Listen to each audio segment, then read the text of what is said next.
சேச்சி சேத்தன்னார் அம்மைமார் உங்க எல்லாரையும் காணுவதில் ஒருபாடு சந்தோஷங்கள்.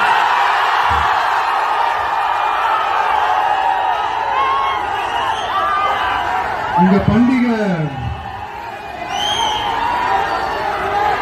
മഹാബലി വരുന്ന ഓണം പോലെ ഈ ദിവസം ഞാൻ സന്തോഷിക്കണം. നന്ദി. அதாவது என்ன சொல்ல வரேன்னா, உங்க ஓணம் பண்டிகையில நீங்க எவ்வளவு சந்தோஷமா இருப்பீங்களோ அதே அளவுக்கு சந்தோஷம் உங்க எல்லாரும் முகத்தையும் பார்க்கும் போது எனக்கு அவ்வளவு சந்தோஷமா இருக்குங்க. எல்லாருக்கும் கோடான கோடி நன்றிகள்.